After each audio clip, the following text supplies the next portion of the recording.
Ryan, Yeah. did you finish your paper?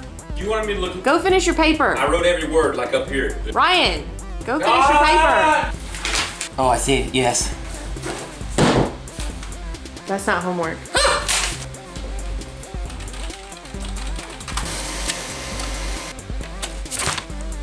I just learned everything. Did you finish your paper? This is just the same sentence over and over again. It's the only sentence that matters. It just says subscribe and hit the like button.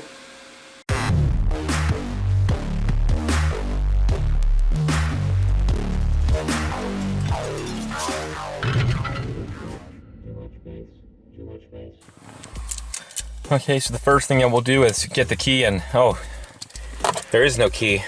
All right, so the very first thing you're going to notice is that the low tire pressure comes up on the heads-up display, and that's because of our tire pressure monitoring system. So we need to check all the tire pressures to see if that's working or not. If you want to know what the correct tire pressure should be, if you look on the inside of your door panel, you'll see it should be somewhere around 32 to 33 psi.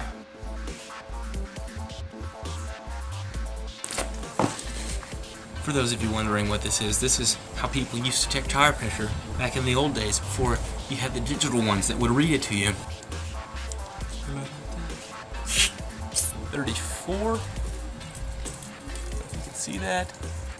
There we go. 34. So that one's good. Now the front tire, I assume, was the bad one anyway. It looks a little low. So we'll do the same thing. We'll check the tire pressure here.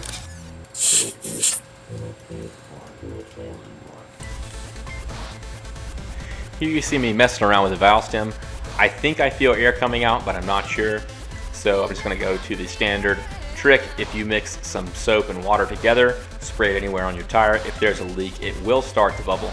It's a lot easier if you use a spray bottle, but I couldn't find one. So I took this, I don't even know what this is. I took it out of our medicine cabinet. Don't tell Mayor. And that bubble is a sure sign that that valve stem is leaking. And rather than just trying to tighten it up, it's a 30-cent part. I've got a couple laying around. I may as well go ahead and replace it.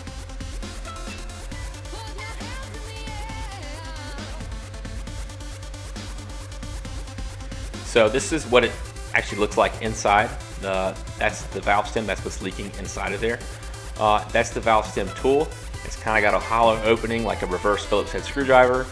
And if you stick it in there, that's actually what's going to happen when we turn it out. As you open it up, it will make the worst noise ever.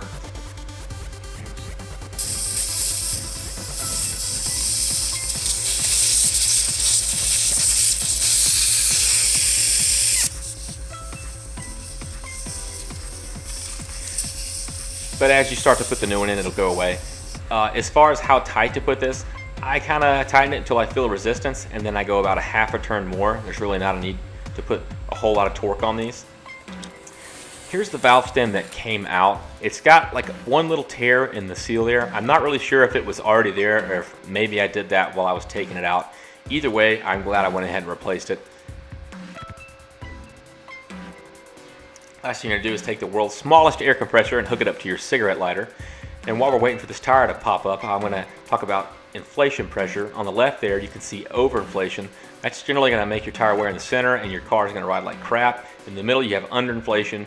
It's gonna wear on the shoulders of your tire. It will not corner well. And then finally on the right, correct inflation, it'll ride good and corner well.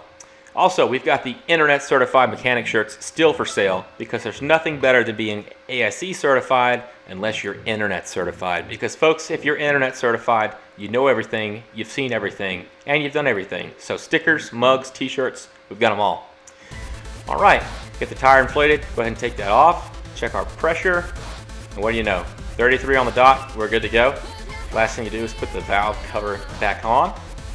Now I left the car running the whole time, and as you can see, the tire pressure light is still on, so I'm gonna turn it off, let it sit for a few seconds, then turn it back on, and wait for that on the heads-up display, and obviously you can see it's gone. So, don't forget to go below, leave a comment, hit that subscribe button, and stay tuned in 2018 for more. Thanks folks, bye.